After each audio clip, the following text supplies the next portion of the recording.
What if the advice you have been following about blood sugar has actually been making things harder? Most people are told to cut things out.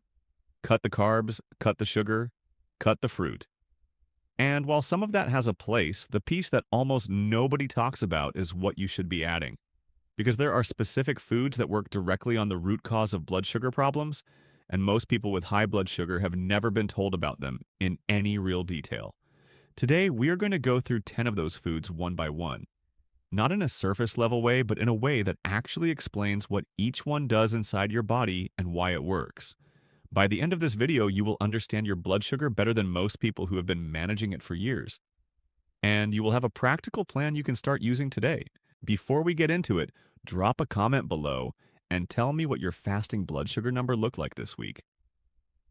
I genuinely read these, and knowing where people are starting from helps shape the kind of content I make. Now let's get into it.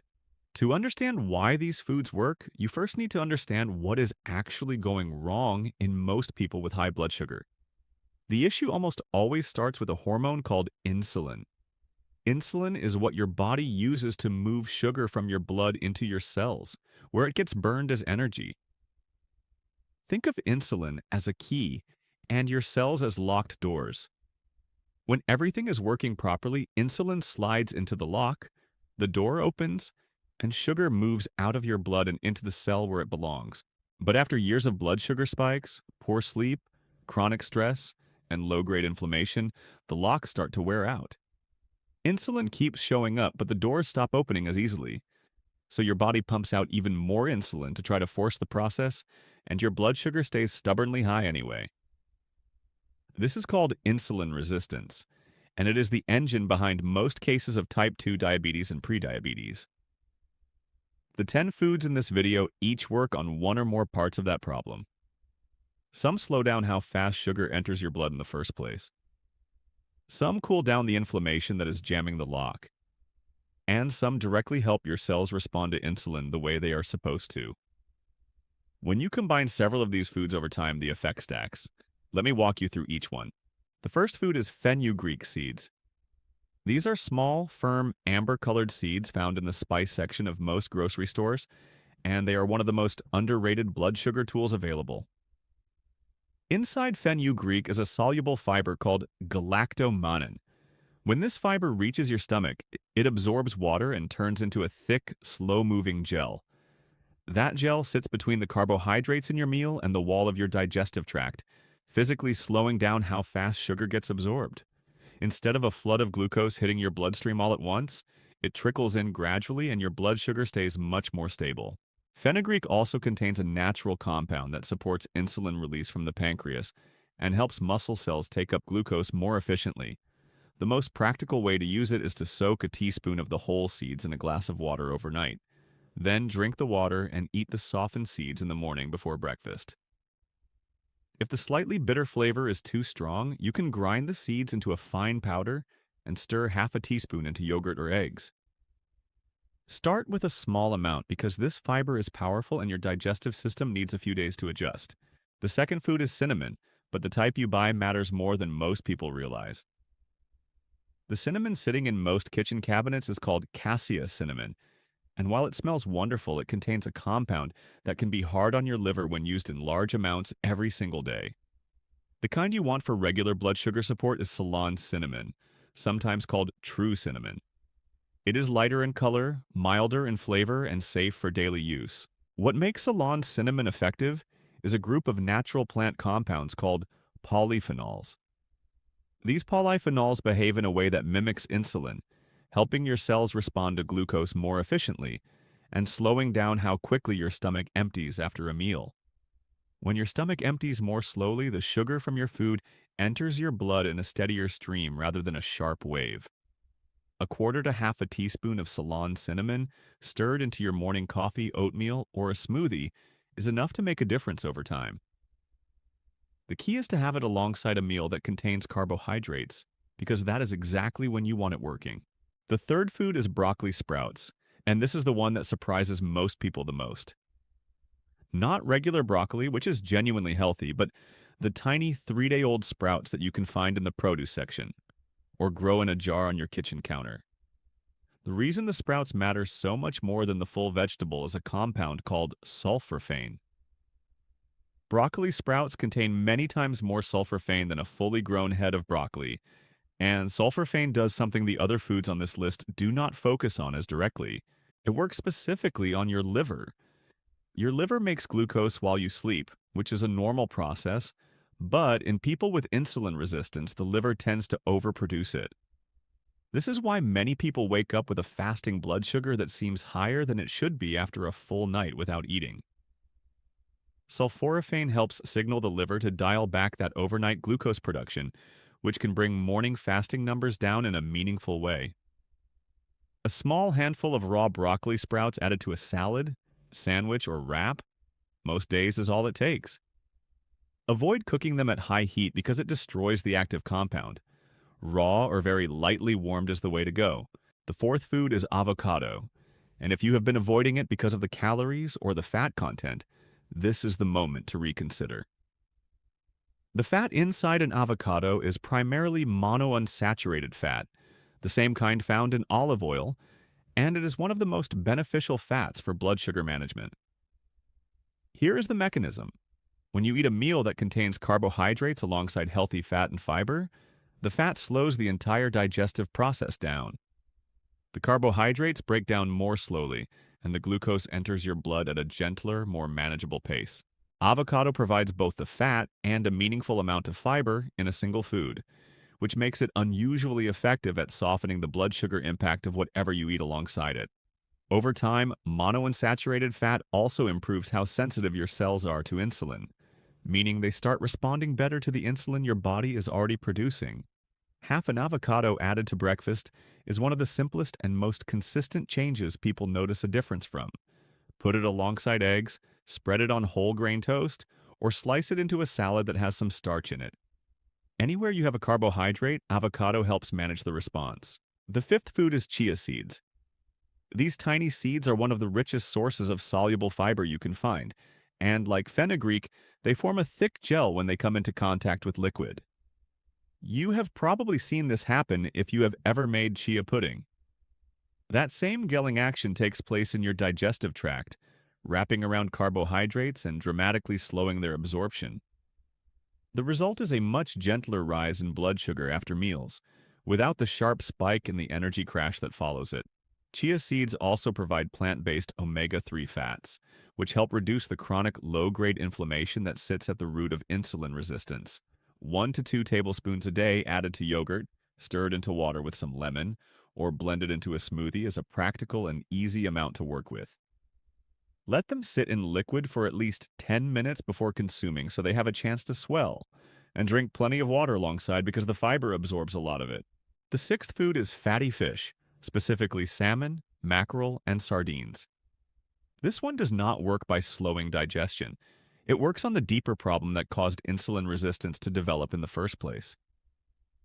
Chronic, low-grade inflammation interferes directly with how well your cells can receive the insulin signal. When your body is inflamed at a cellular level, the surface of the cell becomes less responsive, and the door that insulin is supposed to open becomes harder to unlock. Salmon, mackerel, and sardines are among the richest food sources of the omega-3 fats, EPA and DHA, which are well established as some of the most effective natural anti-inflammatory compounds we have access to. Eating fatty fish twice a week consistently helps calm that inflammation over time and restores insulin sensitivity at the cellular level. 2 palm-sized portions a week is a meaningful amount. Wild salmon, mackerel, herring, and canned sardines are all excellent options. Canned sardines and mackerel in particular are among the most affordable and nutritious foods you can buy, and they require no preparation at all. The seventh food is walnuts. Among all the nuts that are genuinely good for blood sugar, walnuts stand out for 2 specific reasons. First, they are rich in polyunsaturated fat and plant-based omega-3, which support both inflammation control and the health of your blood vessel lining. High blood sugar damages the inner surface of your blood vessels over time, and walnuts help protect and restore that lining. Second, the combination of healthy fat, fiber, and protein in walnuts helps flatten the rise in blood sugar after meals, And research has shown that regular walnut consumption is associated with lower fasting insulin levels, which is a sign that the pancreas is under less strain. A small handful of raw or dry roasted walnuts, around a quarter cup, makes an excellent replacement for processed snacks like crackers, chips, or cookies.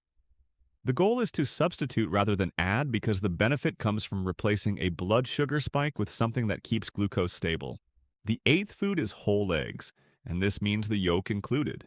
For a long time, people were advised to avoid egg yolks out of concern for cholesterol, and that fear led many people toward breakfast options like cereal, toast, or juice that actually cause much more significant blood sugar spikes.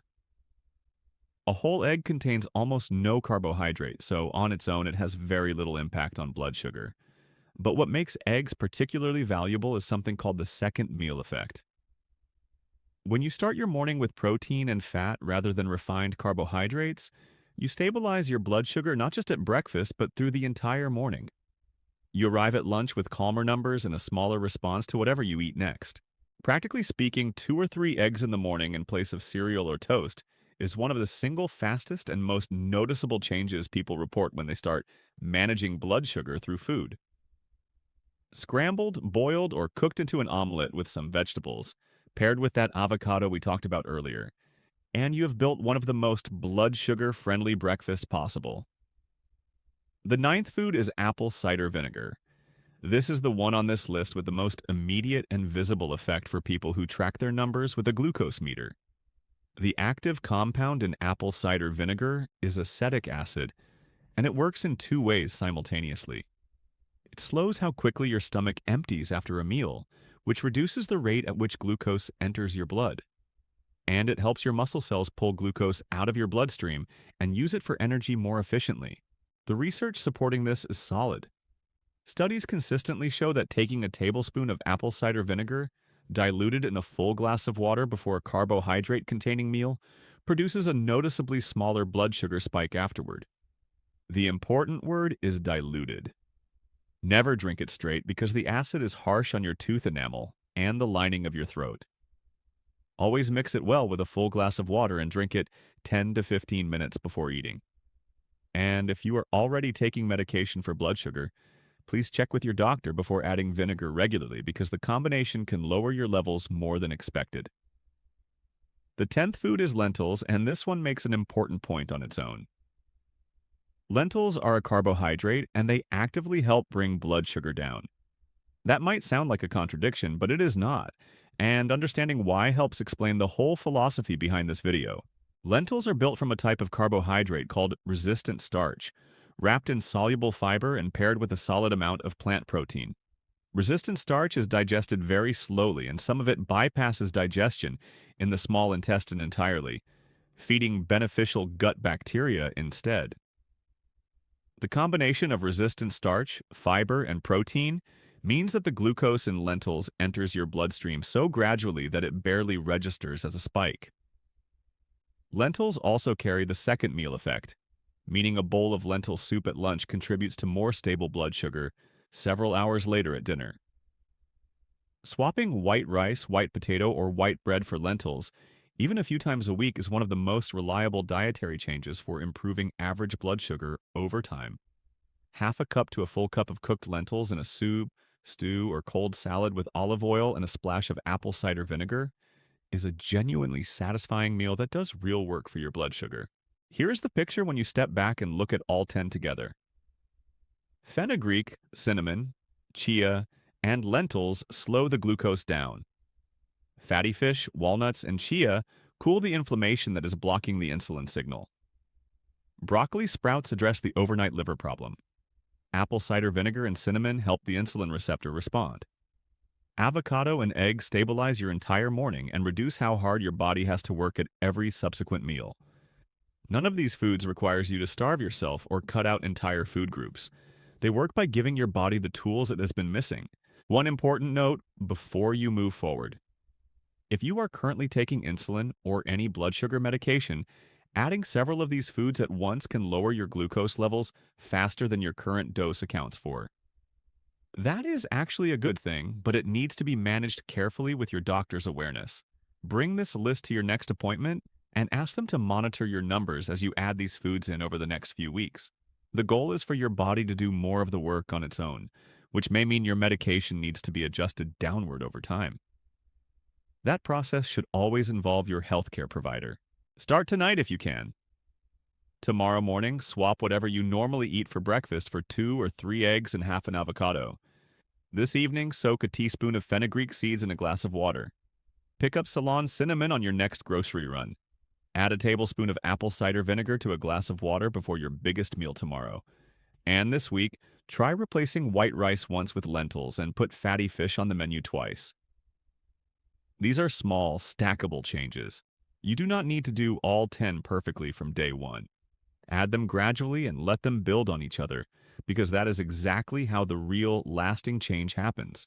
Your blood sugar numbers are not fixed.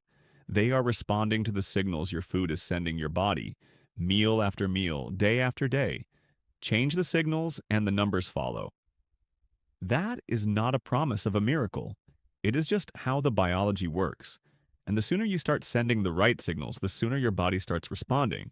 If this was helpful, share it with someone who is dealing with their blood sugar and has not been given this kind of practical information. And leave a comment telling me which of these 10 foods you are going to try first. I will see you in the next one.